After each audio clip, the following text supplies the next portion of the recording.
Assalamu alaikum everyone, you're watching SamiSpeaks. My name is Sami T. Naseem. It's good to be back with you all again. We've got a big show for you all today, kind of a big show. It's been a slow news week, I'm not going to lie, but we've managed to sort of salvage some stories together for you all today. What are we going to be discussing? Today we are going to be discussing the Florida gubernatorial election debate happened a couple of days ago, hosted not by Fox News, not by CNN, MSNBC, CBS, ABC. It was hosted by Patrick Bet-David. You know, what's going on in Florida? Who would have thought? Florida gubernatorial election debate hosted by Patrick Bet-David. Not any of the major news networks, but we're going to get into that because, you know, there's a few interesting points to discuss there. What also are we going to be discussing today? I mean, the US-Iran war sort of kicking off again. Who would have thought? I mean, it's kind of surprising, but it's also not that surprising either.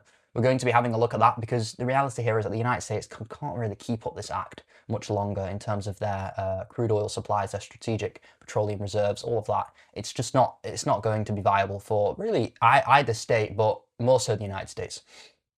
And then our featured story today, we are going to be having a look at Citizen Vigilante. Who would have thought we'd be discussing a movie on SamiSpeaks, but Citizen Vigilante it's nothing more than far-right slop. I'm sorry to say, right? That's what it is.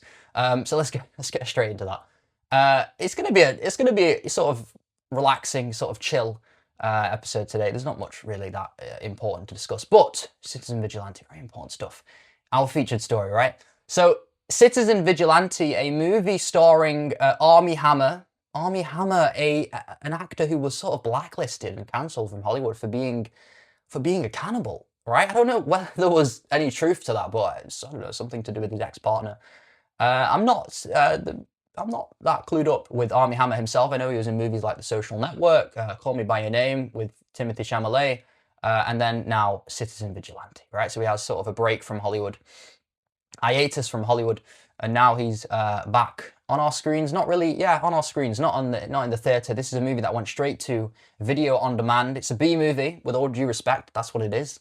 It's sort of a home movie, but you know, the movie doesn't really matter. What even is the movie? The movie is literally made by the far right for the far right, right? That's what it is.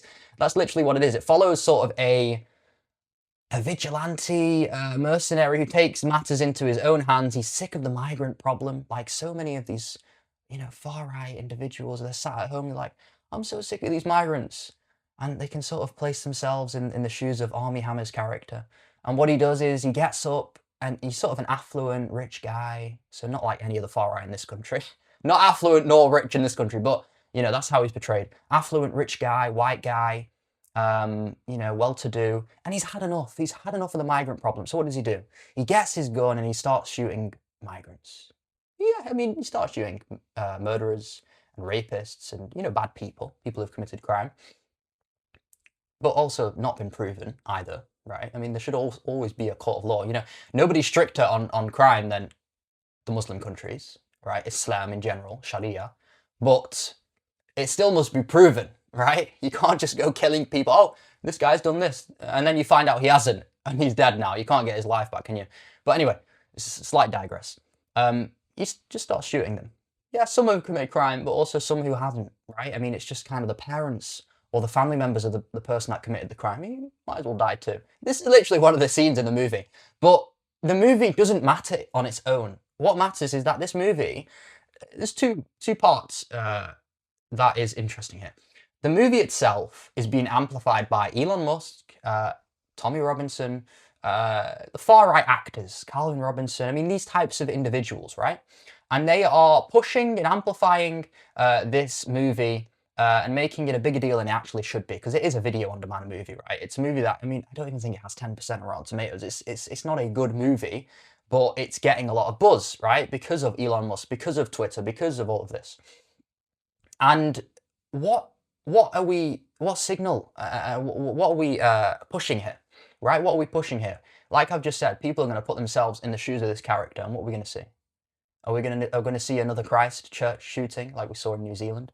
Are we going to see another shooting like we saw in San Diego, at the masjid there, the mosque there, right? Because this is what happens. Even kids will put themselves in the shoes of this character. Oh my goodness, we have to save our country from white genocide or whatever you want to call it. And by the way, we've discussed immigration on the channel before. We've discussed even fake immigration statistics, which I'm going to get into in just a few minutes. But the reality here, right, is that, you know, if immigration is a problem, what are we going to do? We're going to start killing people. Immigration is a problem, right? We can all admit that. It's probably the biggest, I would argue, perhaps the biggest issue in the UK. If you were to poll people, I think they have polled people, and it's come up as immigration being the single largest issue, and also the economy, but immigration, right? So we can discuss that, no problem. It's coming down. But these statistics that are being thrown around, and I've saw statistics being attached to this very movie. Oh, there's a statistic with Albanians way up here, and Afghans here, and white British nationals all the way down here. But these people, they don't really think, you know, they can't, they just look at the statistics at face value. You know, I'm sorry to say they're very low IQ, very uneducated people. We've discussed this on the show before. But, you know, they take these statistics at face value. They don't look at things like age, right? Because predominantly these people coming into the country, UK, US, whatever you want to call it, they are predominantly young. And we're comparing a data set of white natives, not just men and women, with a data set which is also men and women, but it's not evenly split because the migrants that are coming into the country are predominantly male. And I'm talking 80, 90%, right? With 10% of them being women. So predominantly male versus a 50-50 split, right? That's one thing, that's age. And not just age, but gender. These people coming into the country, predominantly male, right? Predominantly young, 18 to 24 men, right? And you know, those are the two most important, two biggest factors in determining crime is age and gender. Not race, but age and gender, right? So if you're comparing very young 18 to 24 males to every white person in the country, which includes all the way from 18 to 24, or, you know, 18 to 80, right? Or men and women compared to just essentially men, you're obviously going to have a difference in data set. And not just that, this is more socioeconomics, which they'll argue with, so that's why I brought it up last. But area, income. If you take the 18 to 24 males in low, you know, with a low income, in bad areas, and then you compare that to white men, this is a slight tangent, but it does relate to the movie because Elon Musk and all of these parties are all pushing this same thing. It all is one thing. The movie, the data, it's all to push one message, right?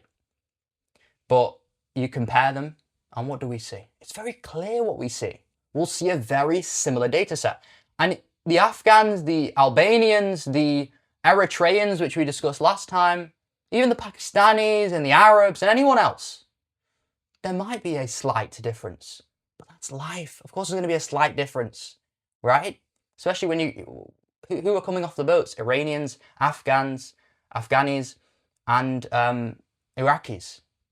All countries that are fleeing wars, war zones. I'm not making up excuses. We can have that conversation if there is a slight difference. But the reality is it's being made as if there's a massive difference. Whites all the way down here and Albanians and Afghans all the way up here. The reality is that it's not that. You can't take these things at face value. They're being pushed for a reason, division, very clear. But the far right, they do not think like this. They do not think like this, right? They don't think like every other. I mean, most people in this country are reasonable. Like we've discussed on the show before, even just a couple episodes ago. These individuals, they don't really exist in real life, right? They're very sort of emboldened, confident on social media when they comment and such, but in real life, they're non-existent. If that. But, slight tangent, but I just saw a data set, it really infuriated me. Oh, this and that.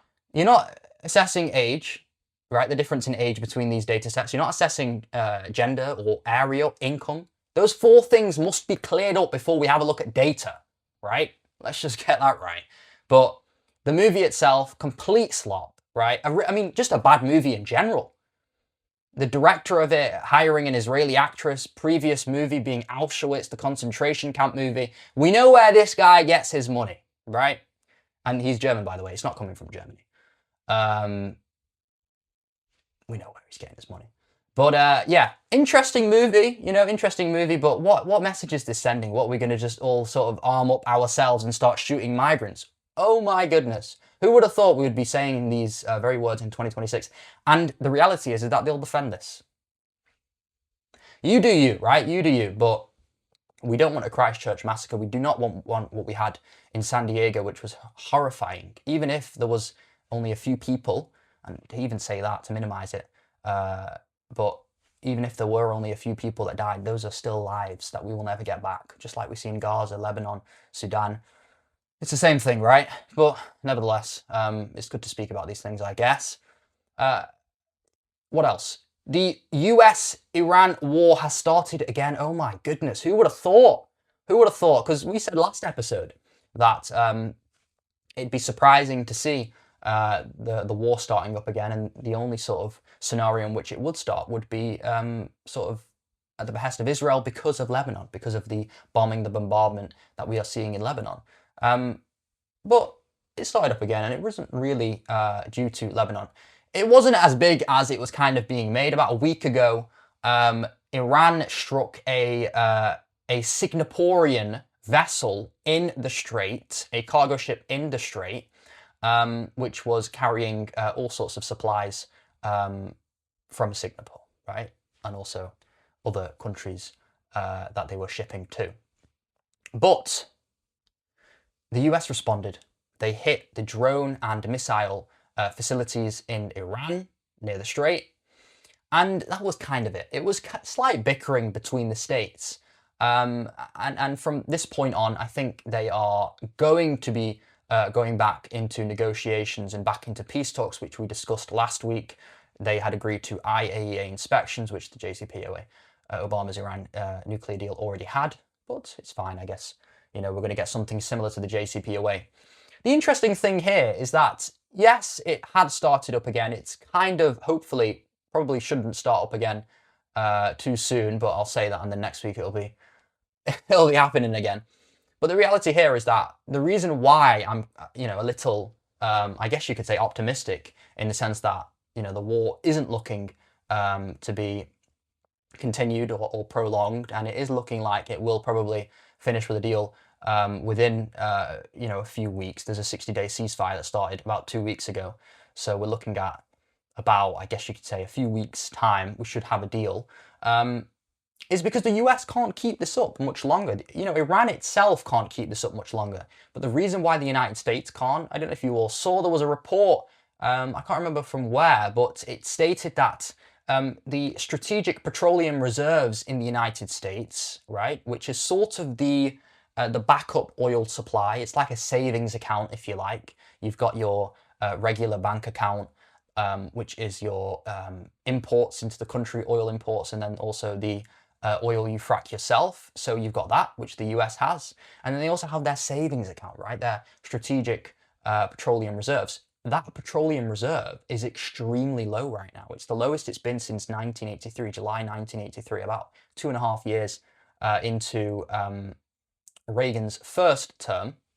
It was very low then, but it's even lower now, right? And the reason why it's even lower is because the US knows that it can't continue this war much longer.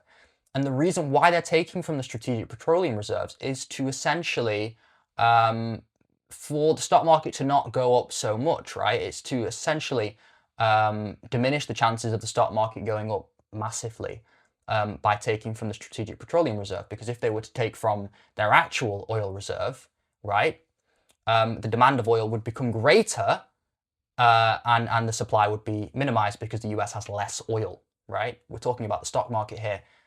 Whatever the US does, the stock market moves massively, right? As well as the other parts of the world. Also, like the Strait being closed, for example. That's why we're seeing such high oil prices, is because as a result of the Strait, about a fifth, some say a quarter, some even say a third of all oil is transported through the Strait every year, right?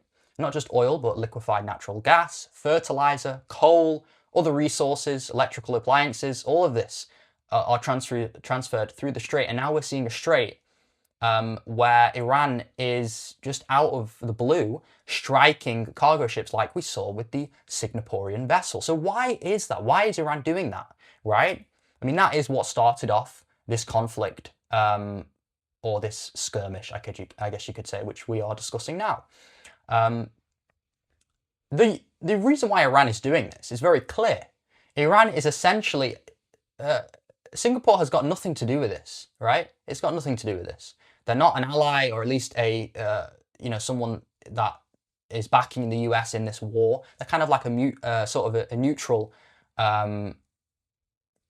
presence in this situation.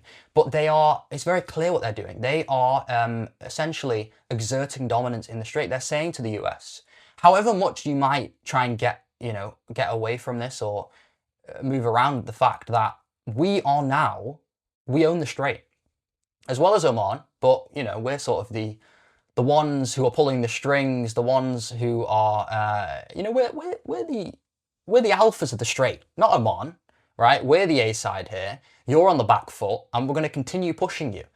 We control the Strait now, and there's nothing you can do about it. And we don't just control the Strait. We don't just have IRGC guys with drones and whatnot and mines and all of this. And all you need is one, because of the Strait, how narrow the Strait is. All you need is one guy with a drone. Cargo ships are so... what's his face? Cargo ships are so slow that all you need is a drone, an IRGC guy, just one, and it's all done. It's all all the cargo and the resources sink to the bottom of the Persian Gulf. So this is what we're seeing here in the Strait. Iran is exerting dominance. They're saying we're not just going to control the Strait, we are going to be charging a toll. We're going to be charging a fee for every cargo ship and vessel that goes through the Strait. They'll be paying us £2 million, as well as that $300 billion you'll be paying us for reparations. We're going to be getting £2 million per vessel that goes through the Strait. We'll be using that for reparations, and then once our country is built up, we'll be using it for whatever else we please. And this is what Iran is saying, right? Trump cannot get away from this. The fact that the Strait now belongs to Iran. That's what's going on here. That is literally the premise, essentially, and the story itself, right? Nobody really cares that some ship was targeted. The US doesn't care about that either. They're saying, what is Iran doing here? We've got such low oil supplies. We're taking from our savings account because we don't want the stock market to sort of crash and go so high that it affects the rest of the world, and then the rest of the world is blaming us and not Iran. Iran knows what they're doing. They're being very strategic here, right? It's not looking good for the United States. We've said this so many times now, but it's just looking worse and worse every week. Trump should have never done this. It was a big mistake to do this, to go into the Middle East. They should have continued negotiations. Steve Witkoff, Jared Kushner, and the Iranians, they should have continued this, even if they brought JD Vance in and even Marco Rubio in. But the reality here is that they were in they were in the US. The Israelis came to the US and they were lobbying Trump. We have to go to a war with Iran. We have to do this. On top of that, his donors, like when Miriam Adelson gave him 100 million plus, however much, she said, I want to go to war with Iran, and then I want Gaza to be annexed. The complete and total annexation of Gaza, and you must not bother us while we do that. You must not condemn us while we do that. You must not sort of speak bad about us, right, while we do that.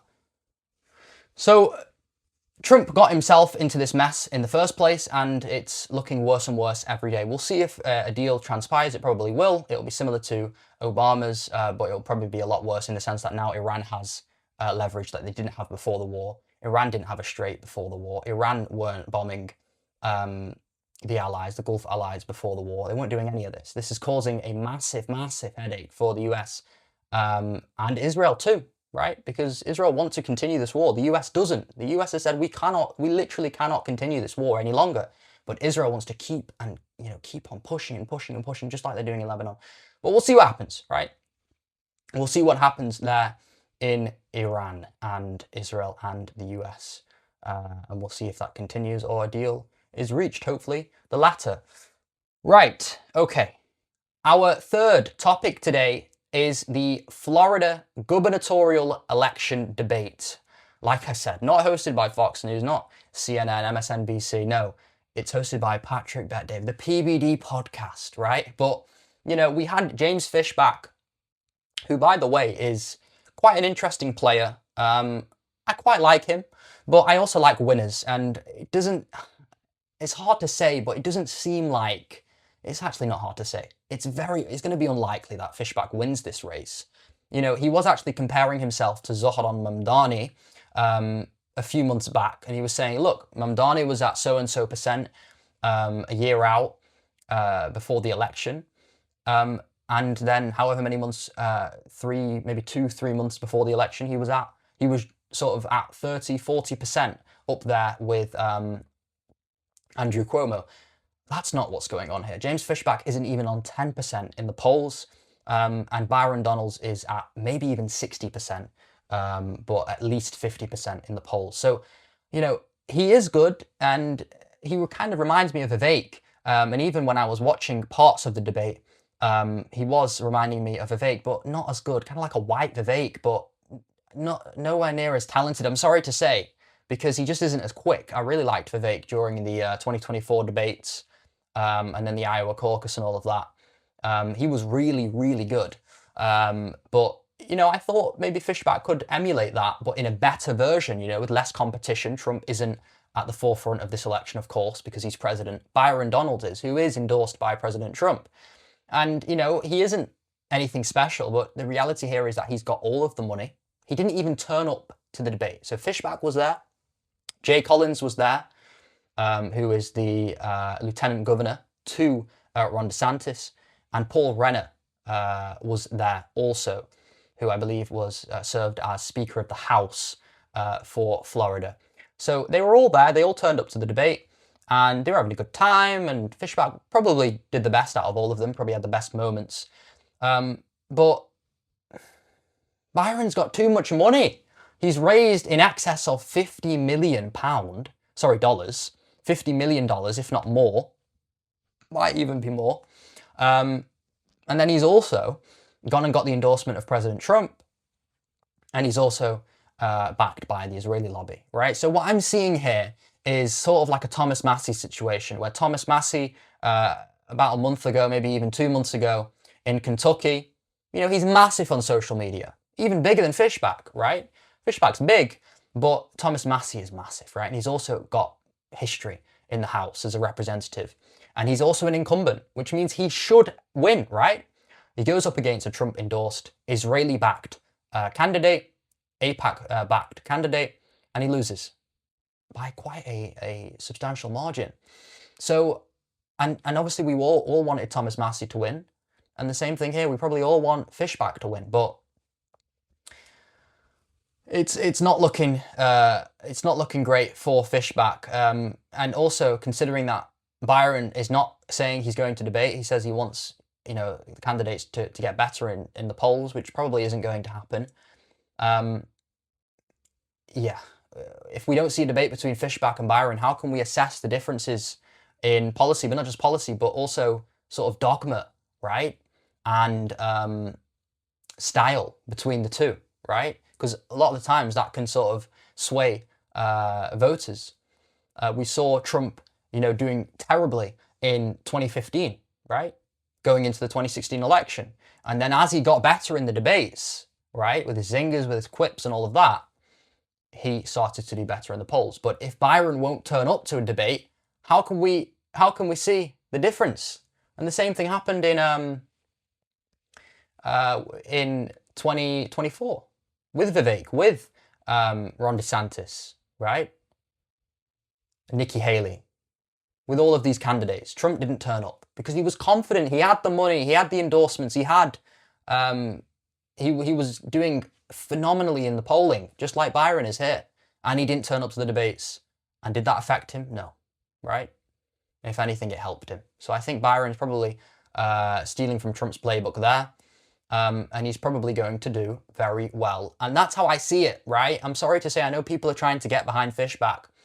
It would be good. I would prefer him to win. I think it would be better if he won. But that's not what I'm seeing here. I'm seeing more of a Thomas Massie situation. Quite big on social media, good on social media. But you're not running for the governor of Twitter, right? You're running for the governor of Florida, right? If you're running for the governor of Twitter, I'm sure Fishback would win because he's good on Twitter. But in real life, Byron has the money. Byron has the APAC backing. Byron has Trump's backing. And sometimes for the sort of run-of-the-mill voters, especially in Kentucky, probably less so in Florida, but it still is the case, they're going to eat that up a lot more than how good you are on social media or even a debate stage, right? But we're not going to see that. Byron didn't turn up.